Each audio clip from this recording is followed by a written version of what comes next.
So Paul White, aka The Big Show, aka The Giant, aka Captain Insano, has joined All Elite Wrestling. Put your hand up if you saw that coming. Put your hand down, you dirty little liar. Rumours at the moment say even people backstage within WWE were like, wait a minute, what, Paul White joined AEW? This crazy war is only building up, and I'm here for it. Do you know how excited I was yesterday? I was so excited. If somebody had come in my house and just stamped nerd on my head, I'd be like, yeah, that's a pretty fair thing to do. We're going to find out more about this next week on their big March 3rd show, which really is shaping up to be something quite special. And as always, thank you very much for voting in this week Retro Ups and Downs poll. The winner, kind of surprisingly I thought, was TNA Unbreakable 2005. So we will indeed look at AJ Styles versus Samoa Joe versus Christopher Daniels. That will be tomorrow though, and as for now, we're gonna up those downs for the latest episode of AEW Dynamite.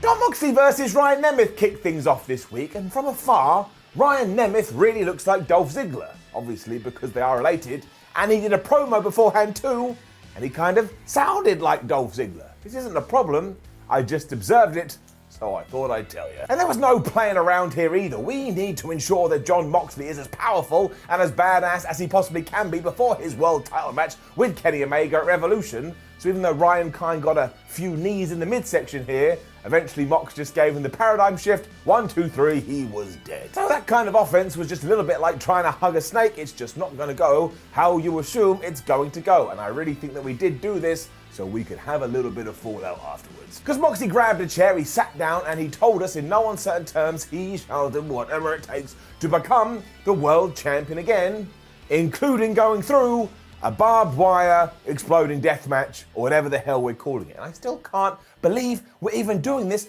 Listen to the words. Barbed wire, exploding, death match. I wouldn't want to be involved with one of those. I really like being alive. Jon even admitted that there's a lot of sick words that you can associate with this, but he's compelled in it, and it's dragging him in. So he understands that it's dangerous, but he's Jon Moxley, and that's what he does. And if this is his goodbye, then hey, what a way to go out. And honestly, if you told me that someone backstage at AEW said, why don't we just blow up Jon Moxley? He was like, yeah, man, we should. I think I'd believe you. I am so fascinated about where the hell this is going to go, so I'm giving all of this it up. We then had a catch up about what happened last week when Lance Archer and Fenix had fallen out to justify the main event from this week. And then we saw the Young Bucks arrive with their parents, specifically their dad, and they were in front of one of the trucks, and they were on the trucks, they all took a picture. Make sure you remember this, because it's the last happy family story you're getting today. What was far happier though was Team Tazz versus the Varsity Blondes. And the Varsity Blondes are a really good tag team. They seem to be getting better each and every week. And also Griff Garrison is in that. My man Griff Garrison, hello to Griff, is getting it up. He and Brian Pillman Jr. started off on the front foot, but of course Brian Cage and Ricky Stark are just a couple of doofuses. So after Ricky had kind of cut off Brian Cage then grabbed him and powerbombed him into hell, or in this case, the ring post. That really didn't look very fun. This led to Pillman having his ass whipped for a little while until he was able to get the hot tag for Griff Garrison, who just flew around the place, including this top rope suicider, and I know we see a lot of them, but when people put as much momentum into him as Griff did, you can't help but go oodalally. Just at this moment too, Brian Pillman Jr. was good to go again, so they smashed out this double dropkick kind of thingamajig, and they got a near fall, but all that really did was piss off Team Tazz, because Ricky Starks hit a spear, Brian Cage hit a spine buster, and finished it off with the drill claw. 1, 2, 3, obviously Team Tazz were going to win, because they got their big match coming up at Revolution. And this was really entertaining and all, but man, the aftermath, because as soon as we were done, we cut to this video where Darby Allin emerged from this body bag as Sting was driving some kind of a truck, and then the Icons music hit. He came out with a body bag of his own before revealing, look who I put in the body bag, and it was Tazz's son Hook. Uh-oh. So those two have absolutely lost it, and at that moment Sting pointed to the rafters, and then Darby Allin was coming down on a zip wire, and I was just having all these nostalgic moments, as I was when in the ring, Brian Cage not only got Stinger splashed, but he walked into the Scorpion Death Drop. So this was just so good, and it was like seeing a friend that you've just ignored for a long period of time. And as ever, I see people going nuts on the internet going, I can't believe Sting is doing this. Can we just trust that Steve Borden has, one, been cleared by medical professionals, and two, knows what he's doing. I'm sure if you sat down to him and your first question was, "Hey Sting, do you want to die?" he'd go, "No," much like Simon Miller, "I want to be alive." Trust the man, and also he looked really good here. Anyone that's going, "Oh, he looks so out of breath," he's 61 years old. Let's see what you can do when you're 61 years old. You'll probably get out of bed and your head will fall off. He stood tall with Darby afterwards, and these two are just so good together. And my word, this whole storyline has escalated after we did around about 38 Dynamites. We were just like, "Hey Sting, how you doing?" "Oh, I'm great." And then he walked off. But I tell you, if we had to do that to get to here, then you can colour me happy, whatever that means. Honestly, I was having a ball. I also really can't wait for this match. I mean, at first we were going, "Oh, it's going to be cinematic." Now I'm not 100% sure. We then cut to an interview with Miro, Kip Sabian, and Penelope Ford, who were still really upset about everything that had happened at their wedding. Now that's understandable, their big day was wrecked, but shouldn't we have had this last week? I swear, segments with these three just poof, they come out of nowhere. Anyway, yes, they are all super pissed off, and halfway through, Tony Schiavone received a note, and on it was a message from Chuck Taylor and Orange Cassidy saying, "We want to have a match with you with the pay-per-view. Is it a yes, or is it a no, or is it a maybe?" And Miro took the note, and he was so disgusted by what it said, he ate it. That was very funny. And look, I do like everybody involved here. I think the tag team match is going to be really good, but this is kind of the definition of stuff just happening, because stuff just happens and I never really know why. So maybe we will get through Revolution and we can start kind of breaking this lot up, because I think we need it. And yeah, because of all the above, gotta get it down. For the second time in the evening too, we had a pretty fine match, which was actually more about what was gonna happen afterwards. And given what did happen, I was fine with it. Because it was Jake Hager taking on Brandon Cutler, who had the absolute audacity to try and save the Young Bucks last week. So his reward was getting in the ring with a legitimate MMA fighter and having his ass whipped. I mean, he had a few flurries, including one of those tope con hilo things, but then he went for a springboard nothing, and Jake Hager just catched him and slammed him into next week. He then busted out a lariat, and that was that 1, 2, 3, and I did have a quick moment where I was like, is Brandon Cutler okay? I don't think he's moving. Santana, Ortiz, and Wardlow were then out because, of course, they're the inner circle, and they started to beat up Brandon until, thankfully, the Young Bucks came out to make the save and balance out everything that had happened 7 days ago. They then got on a microphone and they were like, "Chris Jericho, MJF, you should get out here too. Why are we waiting for the pay-per-view? Let's just have a big fight." And unfortunately, that did not happen, because although Jericho's and MJF's music did play, we then cut back to the parking lot where it had turned out they had found Papa Buck, and they had beaten him up so badly, blood was pouring from his forehead. Just about insult to injury though, they picked the father up and they chucked him into that chuck from earlier, meaning there was blood now left on the pictures of man Nick Jackson.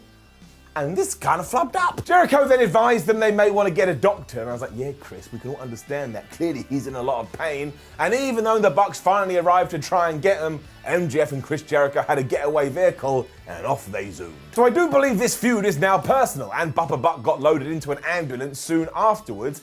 I actually think this is really smart, because now we've taken the spotlight off of all the problems the Inner Circle have been having. I'm sure they will rear their head when we get to Revolution, but as for now, it's all about those tag team titles, and it's all about beating up family members. We then gave some time for Isaiah Cassidy to shine. And look, is he only going to get better as the future becomes the present? Yes. But is he already showing that he has a crazy amount of potential? Yes. We need more of this. I love seeing up-and-coming guys given the chance to go, look at me, I'm the best. He's also taken on Hangman Adam Page up. And this, of course, was all based on the fact that on last week's episode of Dynamite, Isaiah Cassidy had dressed up as the Jacksonville Jaguars mascot and then assaulted the cowboy. And that is the most wrestling sentence I will ever say. Matt Hardy was out here as well alongside TH2, so I'm going to guess that they've joined the Hardy clan, probably because he just kept chucking money at them. That is his gimmick. Hangman attacked Isaiah right away, which I always appreciate, because if somebody had dressed up in a costume and beaten you up, you would be pissed and you'd want to get your revenge. And even though Isaiah Cassidy was kind of like dodging moves as he was in the late 90s and enjoying the Matrix, Hangman was too much for him and he kept punching him right in the face. And the whole time you just knew that TH2 and Matt Hardy were going to do something, and that did came when the distraction was caused and Matt Hardy grabbed Adam Page and he threw him into the ring post. And I was like, that poor ring post, that's the second time of the evening. But then you got even more story, because the Dark Order are out to tell the referee, I think you should get rid of Matt Hardy. He's being a massive goober, which Aubrey Edwards did. This is what I like about AEW. They enforce the rules. So I'm just going to sit here and twiddle my thumbs and wait for Team Tazz to be arrested, because do not forget they kidnapped and tried to murder Darby Allin. Sure, it will happen anytime. The rest of this was just really enjoyable too, with Isaiah Cassidy especially reminding us all that he is one agile son of a gun. That would also become his undoing, because he jumped into one too many moves. Hangman Adam Page caught him with a dead eye, and he got the victory. And honestly, at that point I said to myself out loud, who the hell doesn't like Hangman Adam Page? The obvious answer is Kenny Omega. That's not what I'm getting at. And of course, somebody got beaten up afterwards, and I did laugh because yes, AEW does enjoy the post-match beatdown a lot, and I shall keep my eye on it, and maybe we will start a lovely little counter. But basically, Matt Hardy's voice came over the PA, and he was like, man, I hate the Dark Order, I hate Hangman Adam Page, and just to prove it, look who I've got, and it was Alan Angel's AK-5, and he chucked him off the stage right through a damn table. So I do believe this whole thing between Team Hardy and the Dark Order is about to take a step forward, and maybe it does end with Hangman Adam Page becoming the leader of the Dark Order, and I'm fine with all of this. And then I don't really know what to say with what happened next. Now, I really enjoy these Kenny Omega skits. I think they're brilliant, and he and Don Callis were in some kind of DIY shop here, because as they told us, they were trying to put together the Moxley Extermination Chamber. As you do, nice and normal. Omega was also almost orgasmic about how much pain this was going to cause to Jon Moxley, and he was also dressed like an absolute buffoon, so that really made me chuckle. But I can't tell you what he said here, because every time he went to say something, all you heard was "Rrrr," because there were chainsaws in the background. I don't know if that was intentional or not, and it did actually make me like this segment more, just because it was just so strange. Like, Kenny Omega, the world champion, is trying to say something, and every time, "Rrrr," I don't know what this was. Still, Omega is slowly going more and more insane throughout the weeks, and he plays it so damn well, and I love this pairing, so I'll just give it a good. It was the next round of our women's tournament next, and I was kind of fascinated by it because it was Britt Baker versus Nyla Rose, and that's essentially two villains going at it. Although maybe we did have a little bit of a turn here, I'm giving it up. And the reason I say that is because, of course, Rebel kept getting involved to remind you that her and Britt Baker are a couple of assholes, but Nyla Rose was quite valiant here. She kept fighting her way out of submissions. She was a beast, obviously. And by the end of it, yeah, I was like, man, I think I want to cheer for Nyla Rose. It was also a great showcase for Nyla because whatever Baker and Rebel did, it just didn't work. And even when Rebel was causing the distraction, which allowed Baker to lock in the lockjaw, Nyla Rose was smashing her way out of it. And by the end of it, I was like, she should now go and do this to the rest of the women's roster, or at least the ones I don't like. Rebel was then just in the ring at one point, and she got cannonballed for her troubles. And even though that then allowed Britt Baker to do the Lockjaw 2 Electric Boogaloo, once again, Nyla Rose got out of that. So Nyla was just too strong. This is kind of how this match ended too, because Britt Baker went for it a third time. Nyla Rose hit the Beast Bomb, and if you can believe it, Britt Baker kicked out, so we're doing all we can to protect her. But then after she got hit with the second one, ain't nobody gonna get their shoulder up then. 1, 2, 3. Nyla Rose goes through. So she will face the winner of Riho versus Thunder Rosa, which is going down on Sunday on this special Bleacher Report show. And I actually think this entire AEW Women's Tournament has been pretty damn good. We then had our big rundown of all the matches we are going to get next week on Dynamite and at Revolution. And I was really sad because we had so many graphics. I was like, oh, I bet a load of wrestlers are going. Because wrestlers just love to open their mouths in these images. And I only counted 5, and it must have been like 25 people. I realised I was a sad panda. Some stereotypes are great, including wrestlers going when they're told to pose for pictures. It was then time for one of the most unique Dynamite main events we've had in some time, because it was Lance Archer versus Rey Fenix, with the added twist that whoever did win would go through to that Revolution ladder match, with the winner of that becoming the #1 contender for the TNT title. So of course, it being a ladder match, all us stupid geeks were like, well, it's gotta be Rey Fenix, he'll just shine in that kind of stipulation. But he lost. I did not see that coming, but it's getting it up. And the cool thing about all of this is that it was essentially Human Man versus Fly. Because Phoenix would keep buzzing around Lance Archer's head, he would keep trying to swat him away, but much like a fly, he just kept coming back for more and more and more. And when he did that dive through the ropes onto Lance Archer, once again, he basically ended up in New York. I have never seen anyone throw themselves into a dive as much as Rey Fenix. This dude is crazy. Because I swear he only has 5th gear. He doesn't care about 1, 2, 3, 4. He just puts it in 5th and he flies away. And I do think we were trying to establish here that we should like Rey Fenix more than Lance Archer, because when the ref was checking on Lance, what did that dastardly Jake Roberts do? he pushed Fenix off the top rope. All that did was kind of power up Ray though, because then he dove off the stage, over Jake Roberts' head, and landed another flippy thing into Lance. But oh my gosh, this one almost killed me. He did not get it properly at all, and he was this close to just slamming his head on the floor.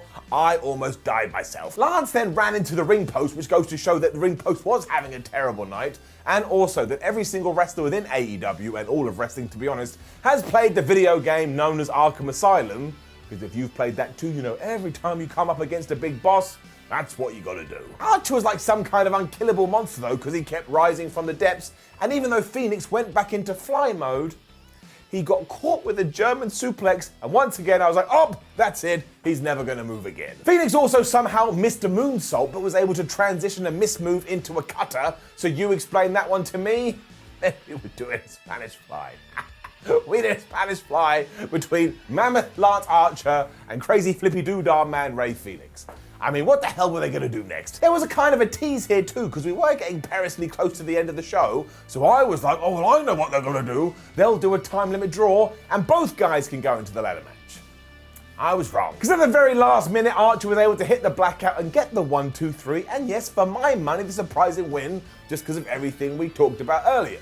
Because Lance is a very aggressive man, he then picked up basically the corpse of Fenix and made him give him a fist bump. So I was like, well, I guess you're a good dude deep down, but you're also kind of nuts. It also begs the question, what the hell does AEW have in store for Fenix at Revolution if it's not going to be a ladder match? I mean, how high are we going to raise this bar?